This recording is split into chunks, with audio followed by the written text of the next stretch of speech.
Welcome to the Mom Owned and Operated podcast, the podcast about moms and for moms, where we have candid conversations about running a business, raising a family, and remembering ourselves. I'm your host, Rita Suzanne, a single mom of four, digital strategist, and provider of no-nonsense business strategies and tactics. Hi, this is Mom Owned and Operated, and I am Rita Suzanne. Today, I have my guest Inga with me. Inga, I am so excited to chat with you and talk all about introverts and how to overcome all of the things. Please tell everyone all about you, your business, and your family. Yes. Well, my name is Inga Faison-Cavitt. I go by Ingafay. I'm a boy mom of a 14, soon to be 15-year-old sophomore in high school. And I am an authenticity strategist. I specialize in helping women with introverted tendencies in the entrepreneur space to really use their innate gifts to grow their business. I know through my trials and tribulations of being an entrepreneur, how oftentimes I was mentored by an extrovert. And what do people often teach you how to do? They teach you how to do what they know how to do, right? But it was often a disconnect for me because some of the strategies they were using really never felt good to me. So I really felt like I was really not my genuine self when I was out and about doing the things that they had recommended me doing. So when COVID happened, it was kind of an eye-opening experience for me where I could really kind of figure out some tools and tricks and strategies that really would allow me to succeed as my authentic self. Because at that particular time, everybody was trying to figure it out, right? So I didn't really have to, I couldn't really go to somebody and say, well, what do you do when XYZ happens?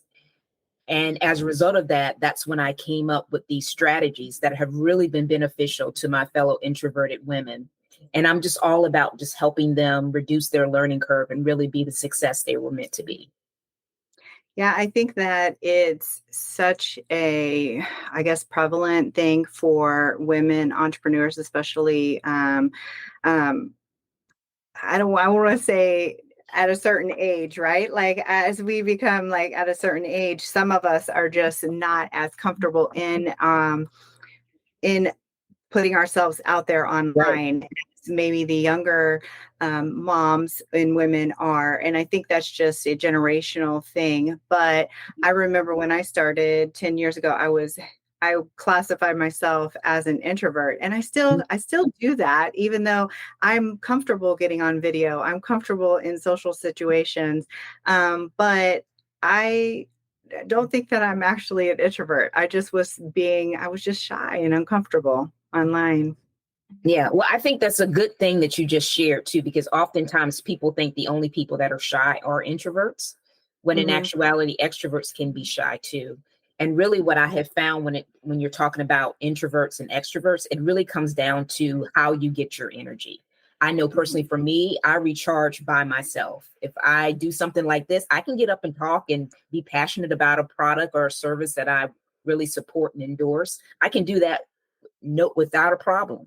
But after I'm done, I'm definitely going to need my alone time to recharge and regroup so I could possibly do it again. So I'm not one of those people that gains energy just by being around folks. Sunday is definitely a day that I'm like chilling. I am watching Netflix. Bridgerton just came out. I'm all about that, just really relaxing, and so I can recharge myself for the next coming week. So that's really what it's about. Yeah, I think I'm the same way too, because I have 4 teenagers here, and I always tell them that it's like being pulled in, by 4 different people, constantly needing all of your energy. Plus you have your business, your clients need you, all of the things. And I just need my space. I just need to be alone, and don't take it personally. I just need to be by myself for a little while. So I do feel like I'm introverted, but some people will say that ambivert or whatnot. But my very first coach, she kind of forced me to go and do the whole, what was that thing? It was like the very first video platform where everyone was getting on there, and she kind of made me get on there, and everybody was like tapping for likes and hearts and everything. I can't remember the name of it, but she made me do that as a way to promote myself. And she was an introvert herself, but she said, we're going to do this and it's going to make us better. And I will say that I was terrified. And so, because I was an introvert and because I was scared and all of these other things, I want to know, like, what are some tips that you have for people who may be feeling that same way as I felt back then? Well, girl, I have felt that way too. I can remember my first video I actually did in my car in front of a Dollar Tree store, because I was Mhm. on my lunch break and I was trying to get in front of some sun so I could have some good sunlight for the video, Of because I course. didn't have a ring light and all that stuff that I have now. So yeah, I totally get it. But in that same instance that I did that, I was scared out of my wits. But I had Mhm. really forced myself to do it, similar to what your coach recommended that you do too. And what I found out was that it wasn't that bad. You know, Right. I did it one time. It was just like, okay, I really didn't like that. I did it a second time. And unfortunately, I had somebody to slam the car door Mhm. next to me. And you could hear that thump. I was just like, okay, well, I can't use that one, because at that time I didn't know how to edit. So then I had to do it again. But I realized the third time that I did it, I was really able to really like kind of let my hair down and my personality came out. And it was Mhm. so much better than the first time. So if anybody is on here listening to us or even watching us today, and you're fearful for getting on video, girlfriend, I just want to tell you, just do it. Okay. On the other side, you're just like, oh, that wasn't that bad. Mhm. And the more you do it, the better you get. And that was another thing that I learned when I first did it as well, is I didn't want to stop, because I knew that if I stopped doing it, then I would go revert way back to that first time that I did it. And I was scared out of my wits. And that was what I wanted to make sure that I didn't go back to. So I just kept doing it. And so now Mhm. it's nothing for me to do. And most people, when they see me, they think, oh yeah, she's an extrovert, but I'm not. So Right. yeah, so it's just one of those things. You just got to kind of push yourself out of the comfort zone. You're going to be glad you did instead of be glad, wish you had. I'll say it that way.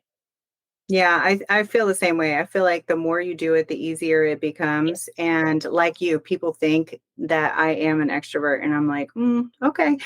I'm just comfortable doing it. But, Right. and even in social situations, I think that by doing it, though, it does boost your confidence. It does Oh, it help does. you more and more. And so I think with anyone, if they're struggling at all with any type of confidence, like, do the thing Yep. that is going to push you outside of your comfort zone. So outside of like doing it, I find that a lot of times, a lot of my clients, they're struggling with their marketing in general. Hmm. And it's because they want to do video, but they don't know what to say.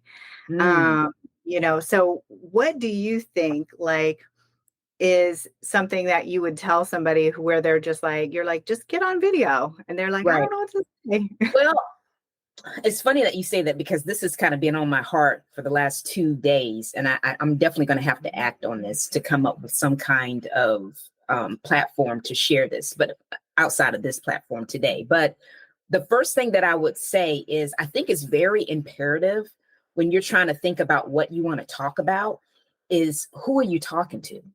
Okay, Mhm. first and foremost, I think we get so caught up in the marketing and trying to get ourselves out there, but we forget who we serve, because Right. that's who we're working to attract, which is why I love using surveys, because it allows me to find out what people are really struggling with. Because who are we trying to attract first and foremost? And what are they struggling with? And then how can we help them?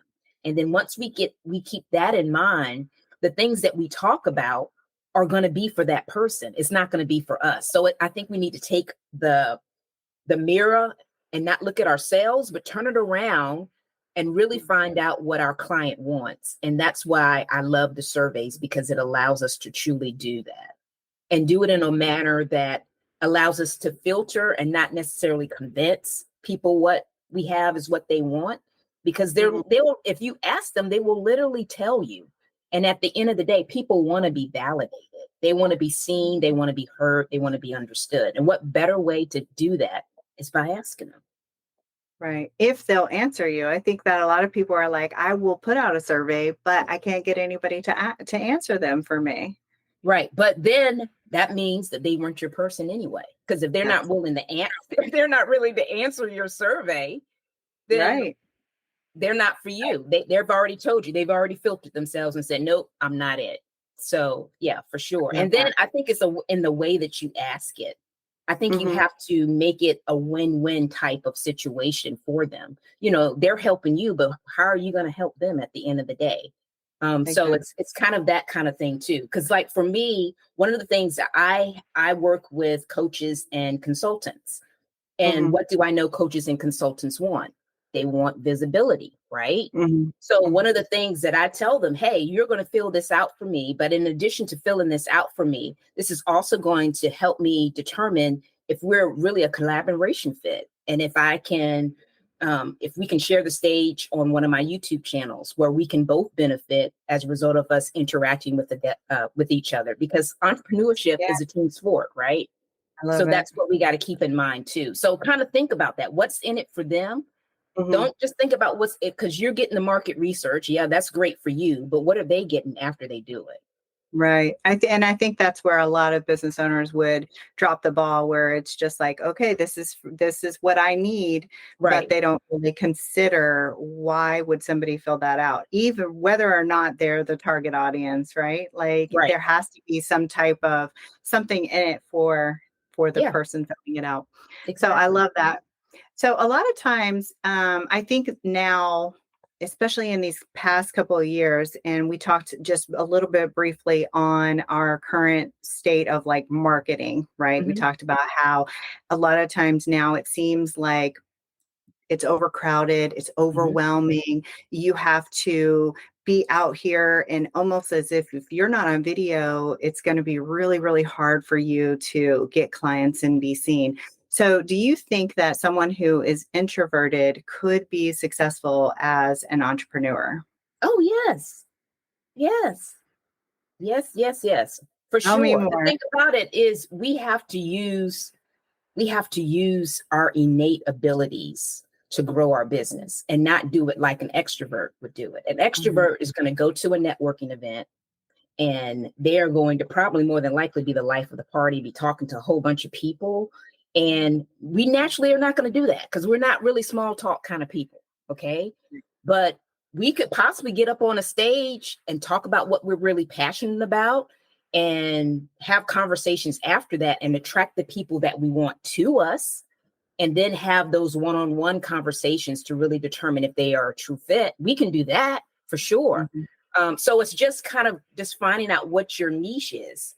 And that's why I tell people about the survey thing, because okay, you can filter the people, you can filter first and foremost. Then you can also get copy, because we want to attract our person to us. We don't want to attack. And I know everybody knows what that feels like, because I'm pretty sure most people on here, if you're an entrepreneur and you're on social media, somebody has sent you a DM talking about how they're going to help you make $20,000 in 3 months, Right. or they're a 3 days. VA and how they're they're going to do all of the arts and crafts for you to really market so you can focus on the income producing activity. I mean, I'm sure all of us have Mhm. heard that, Of right? course. Mhm. So it's really important. And that was another reason why I love the surveys, is because I want to know what people really want, Mhm. not what I think they want. And I'm going to give you a perfect example. I started my entrepreneur experience, well, really journey in direct sales. And when I was first in direct sales, I was given this survey about lip color. So I'm pretty much sure everybody on here could kind of relate to this. And on this survey, unfortunately, what I did was I asked them what I wanted to hear. Do you Mm. want hydration? Do you want anti-aging? Do you want um, long wear? Okay. So they would just kind of check the boxes. Okay. So I flipped it. I was just like, you know what? I'm not going to ask those questions anymore.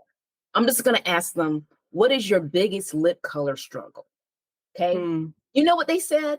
They didn't say Mm. anything about hydration. They said nothing about long wear. They said nothing about anti-aging.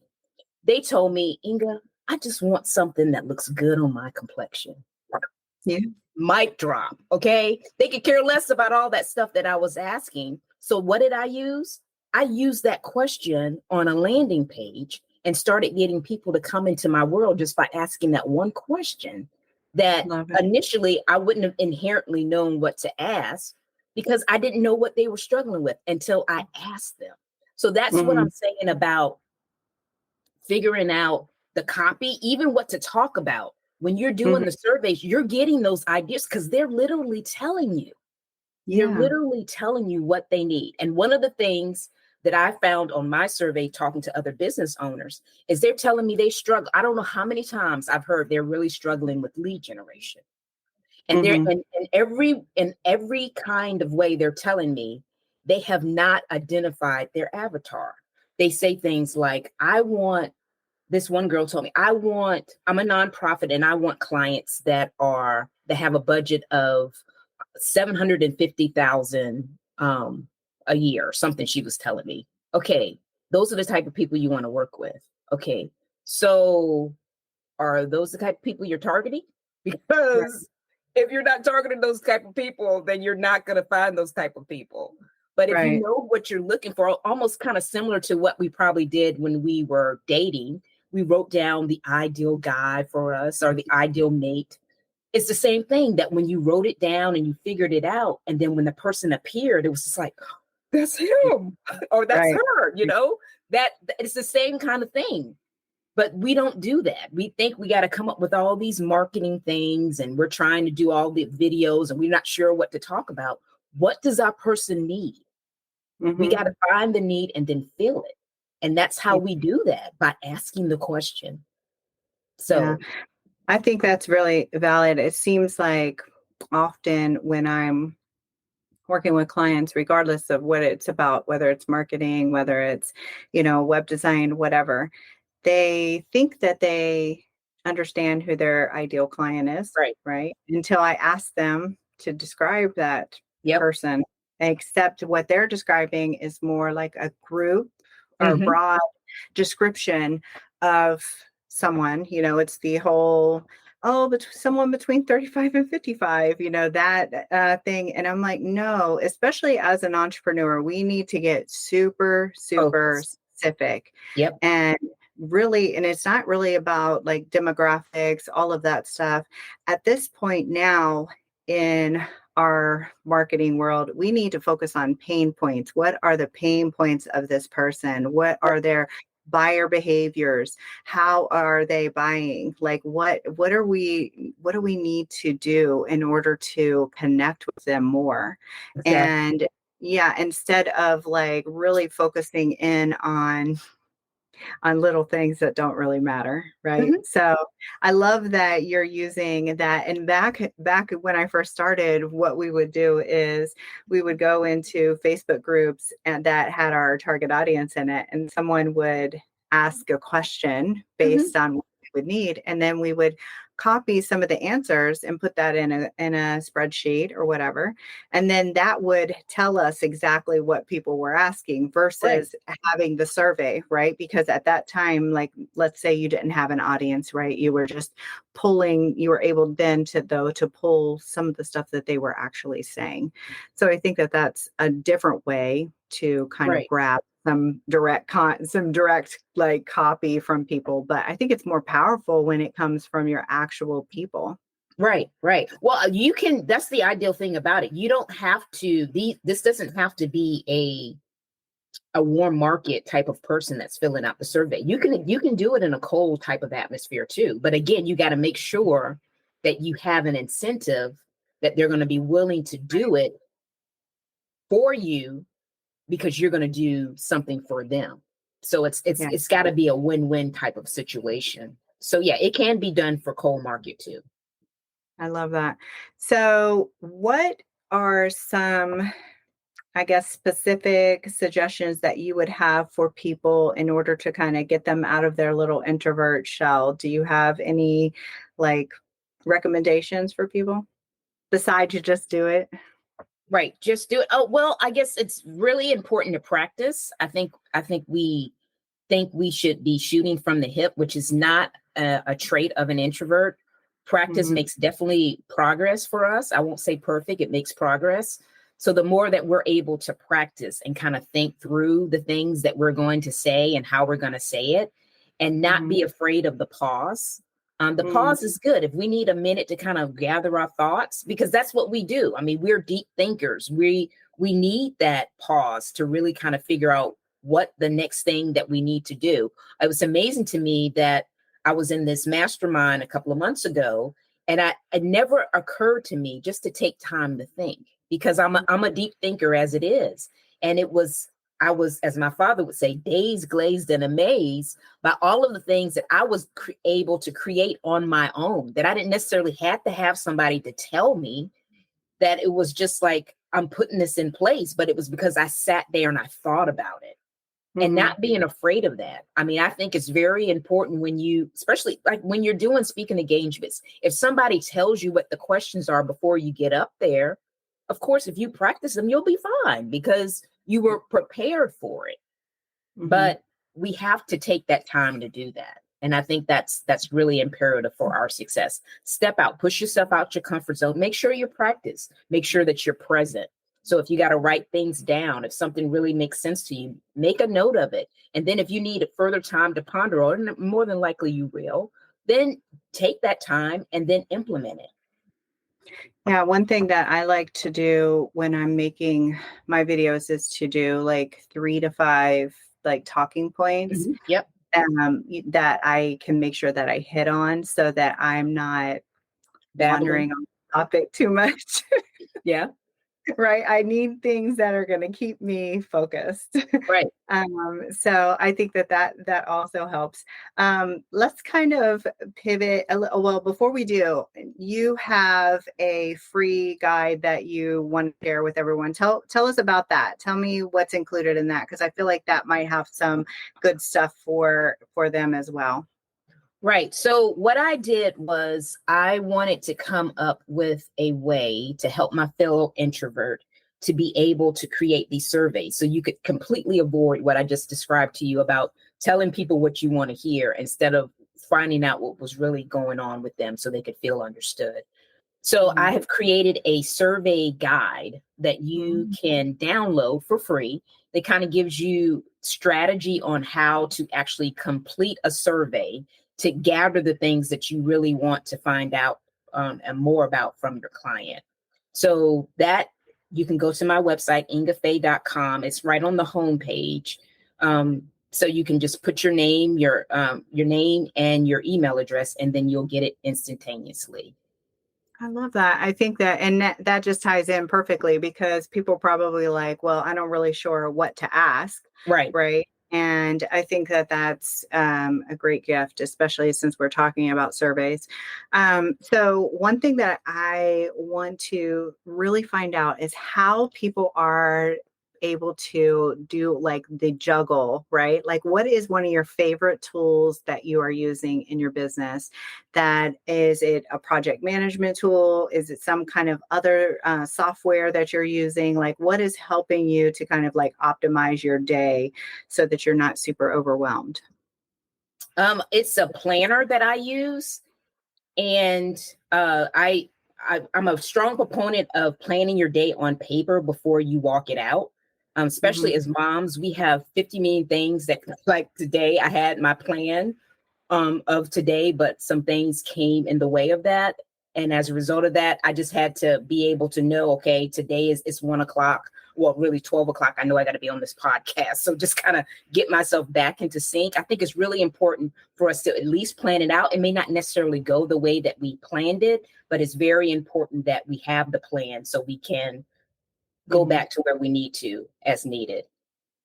My Yeah. computer, wait a second, my computer's about to die. Wait a second. Okay.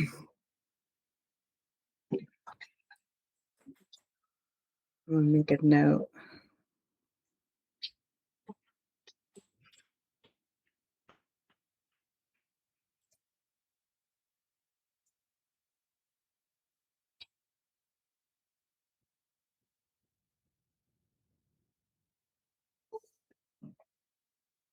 Okay, sorry about that. Oh, no worries. I'm gonna make a note in the thing to take that out.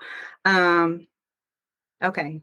So I'm very much like you. I'm such a list maker, and I carry around a notebook with me, and I'll make notes inside of my little notebook, and then when I get back, even though I have my phone and I do have my Apple Notes, and I'll just, write Mhm. notes in there as well.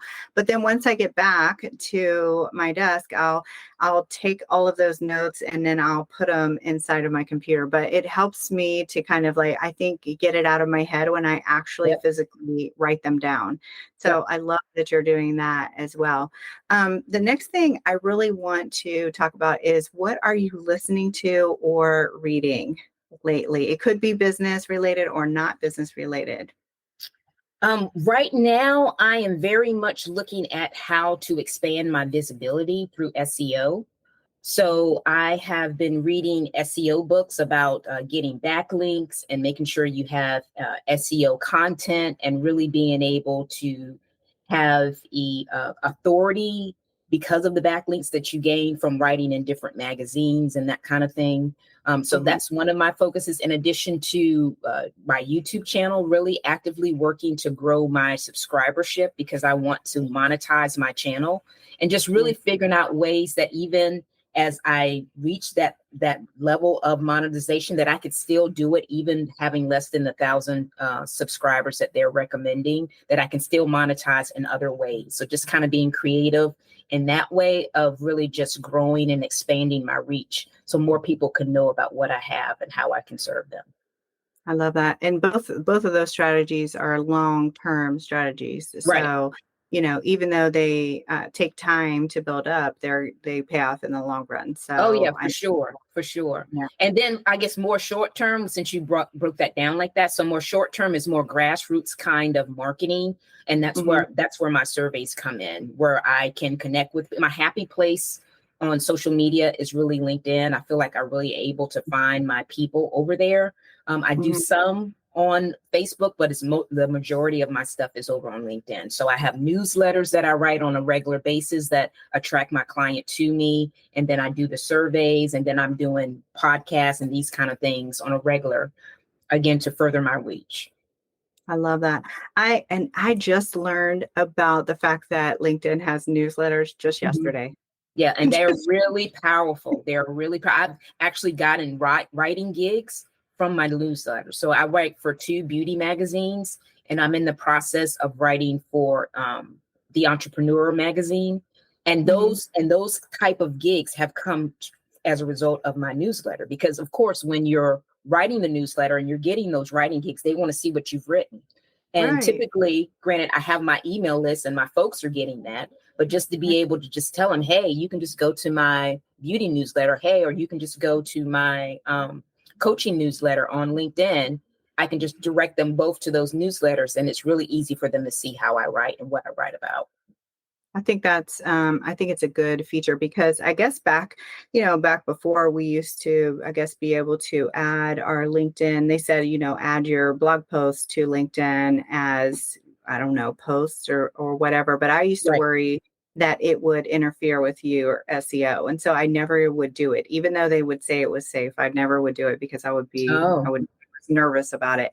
But I love the idea of adding the newsletter aspect to it. And so I'm definitely going to start doing that. I think it's a brilliant idea. And the person who told me about it, she was saying how she has several clients who do it, and it's, brought them so X amount of subscribers, and it's Mhm. great. So Yeah, it is. It is. And then the thing about it, if you already have an email list, the things that you talk about on your email list, you could just repurpose it on LinkedIn. Just change the yeah, title, just change it really slightly. So, I mean, you've yeah. already done the work of writing it, just reuse it and just put it over in LinkedIn. So, yeah, And I would and highly I'm recommend. and I'm repurposing my newsletters now too to my blog as well. So Mhm. I'm putting them over there because I make the newsletters also like very educational as well. So there's lessons involved in them. So yeah, I think that, repurposing as much as possible so that we can get seen anyway, I think is a smart idea. For So sure. the last thing that I always love to talk about is self-care, because one of the reasons why I started this podcast was really to figure out how other moms were able to do some of the things that I was really struggling with. And that was, figuring out as a single mom, like how to run a business and raise my kids, but also to remember myself. So I'd Right. love to hear how other moms are able to do that. So what are you doing for yourself? Well, I guess at the beginning of my day, I make it a point to do my devotional. I do my devotional before I even start my day, and it just kind of grounds me for the rest of the day. In addition to that, I always do some kind of self-development after that. So I'm constantly learning, because as entrepreneurs, we don't just get to our desired promised land or our next level. We have to grow into it. So making sure that I'm continuously learning and finding out new ideas and connecting with new people to level Yeah. up my business. So I want to make sure that I do that on the regular. And then typically after that, I always make it a point to work out. So I do all of this in the morning. I feel like the things that you really want to get done first, you should do first in the day. So if you have a day like I've had earlier today, that you can get the essentials that keep you grounded. And then if you have to do something else to catch up back up with the other things, you can. But just really making sure that you take care of yourself, because at the end of the day, if you're not well, you're not going to be able to have a thriving business, because your health is your wealth. So you have to take the time to exercise, to eat right. I'm religious about what I'm actually putting in my body, looking at the food that I put in my body, not as pleasure, but really as fuel for me to do the next thing that I need to do. I love that. And doing the morning thing reminds me of the Miracle Morning. Have you ever read that Yep. or seen? Uh, I used to be such a devout, follower of that when my kids were younger. Now that they're older, what I do is I'll take time and I'll leave and I'll go to the gym. I'll be gone for like 2 hours. Like that's where I'm like able to clear my head and like just Right. get that break that I'm talking about. Right. For Um, sure. yeah. So, where can we find you online? We know you're on LinkedIn, right? You Yeah. are on YouTube. So tell everyone where they can find you. Yeah, so I'm on LinkedIn for sure. I am on YouTube. I'm on Instagram as well, and Facebook. Yeah, I have a Facebook business page. So Love yeah, it. those are my places that you can typically find me.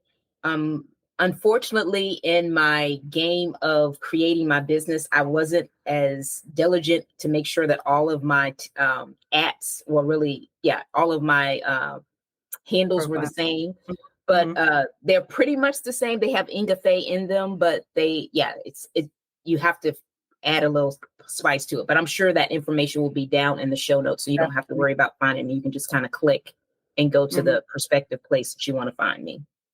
Yes, definitely. And your website again?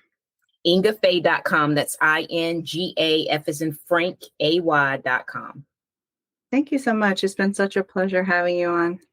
Likewise. Thank you for having me. And there you have it. I want to encourage you to remember that being a mom who runs her own business is not easy. We all struggle, but just keep moving forward and don't forget to make time for yourself. As moms, we are usually the first thing to go to the bottom of the list. If your business is overwhelming you and you need real solutions, not just some sugar-coated suggestions, apply to work with me at ritasuzanne.com/apply.